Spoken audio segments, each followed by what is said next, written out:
আল্লাহ সুবহানাহু ওয়া তাআলা মানব জাতিকে ইলম অর্জন করার জন্য তিনটা মাধ্যম দিয়েছেন। প্রথম মাধ্যম হচ্ছে আল হাওয়াসুল খামসা, পঞ্চ ইন্দ্রিয়,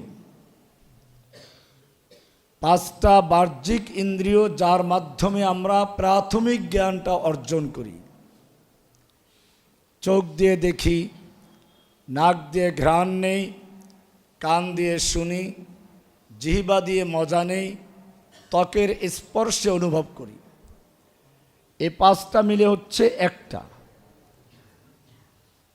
এই পাঁচটার কাজ হচ্ছে প্রাথমিক ধারণা দেওয়া। চোখের কাজ হচ্ছে শুধু ক্যামেরাবন্দি করা।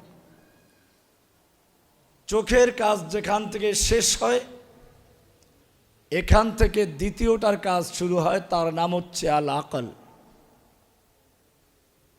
উদাহরণস্বরূপ, আপনি রাস্তায় একটা ভালো গাড়ি দেখতে পেলেন বা একটা নারী দেখতে পেলেন, আপনার পছন্দ হয়ে গেছে। এরপরে ওই গাড়িটা কিভাবে কিনবেন বা ওই নারীকে কিভাবে বিয়ে করবেন, এই সব ফন্দি ফেকের আটা হচ্ছে মস্তিষ্কের ভিতরে। চোখের কাজ ছিল শুধুমাত্র দেখা। এরপরে যার কাজ শুরু হলো সে হলো আল আকল, বিবেক। এই বিবেক দিয়েও মানুষ সব কিছু অর্জন করতে পারে না।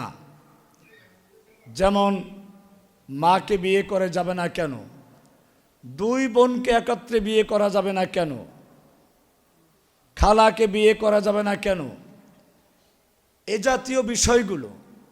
এমনকি একজন নারী দুজন পুরুষের সমান সম্পত্তি বা অর্ধেক সম্পত্তি পায় কেন, এই বিষয়গুলো আকল দিয়ে বোঝা সম্ভব নয়।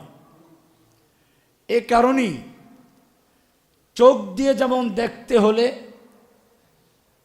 একটা বিশেষ আলোর প্রয়োজন হয়, চাঁদের আলো, সূর্যের আলো, তারকার আলো, মোমবাতির আলো, কোনো প্রকার আলো যদি আপনার চোখের সামনে না জ্বলে, আপনি কিছুই দেখতে পাবেন না।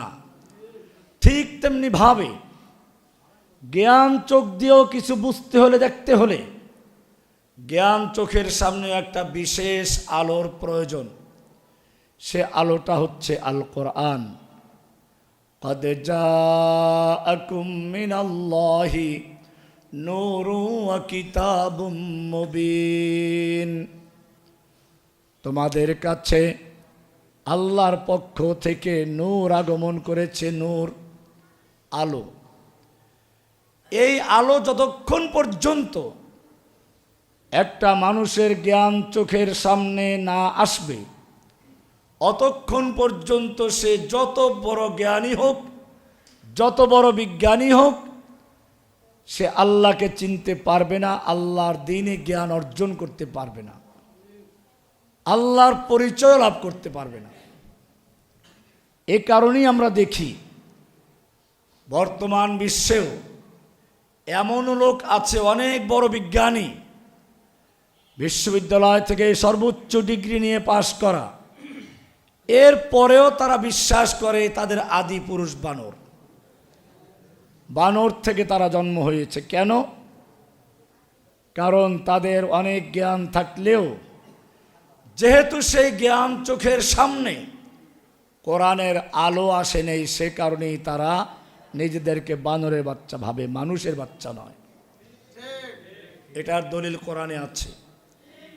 আর রহমান আল্লামাল কোরআন খলাকাল ইনসান। আর রহমান হচ্ছে আল্লাহর নাম। কার নাম? আর রহমান, রহমান দয়াময় আল্লাহ। খলাকাল ইনসান, সৃষ্টি করেছেন। আল্লামাল কোরআন, শিক্ষা দিয়েছেন কোরআন। এরপরে বলেছেন খলাকাল ইনসান, সৃষ্টি করেছেন মানুষ।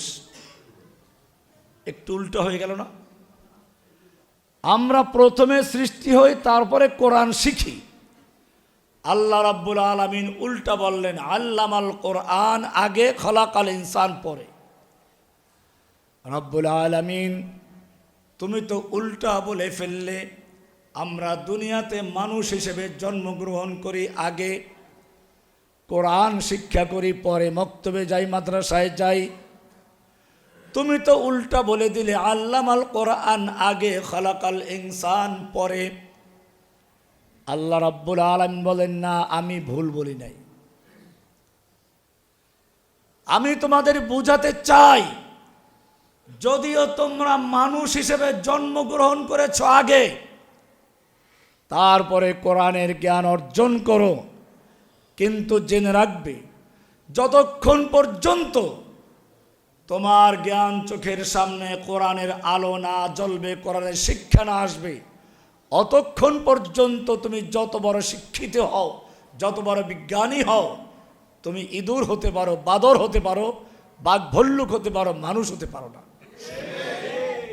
এ কারণেই আমরা দেখি, পহেলা বৈশাখ এলে বাংলাদেশের সর্বোচ্চ বিশ্ববিদ্যালয়, এর সর্বোচ্চ ডিগ্রিধারী লোকগণ, কেউ মুখোশ পরে হাতির, কেউ বাঘের, কেউ ভল্লুকের, কেউ বানরের, কেউ ভুতুম পেঁচার। তার মানে তারা জাতিকে জানান দিচ্ছে, আমরা যত বড় বিশ্ববিদ্যালয় থেকে যত বড় ডিগ্রি নেই না কেন, আমরা কিন্তু জাতির সামনে মানুষ নয়, বাঘ ভল্লুক ইঁদুর বাদর হয়ে তোমাদের সামনে আবির্ভূত হচ্ছে।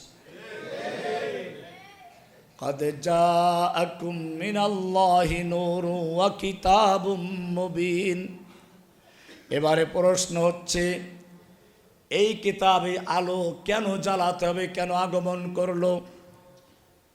কোরআন পরিষ্কার জানিয়ে দিচ্ছে, ইন্না আনজালনা ইলাইকাল কিতাবা বিল হাক্কি লিতাহকুমা বাইনান নাসি বিমা আরাকাল্লাহ।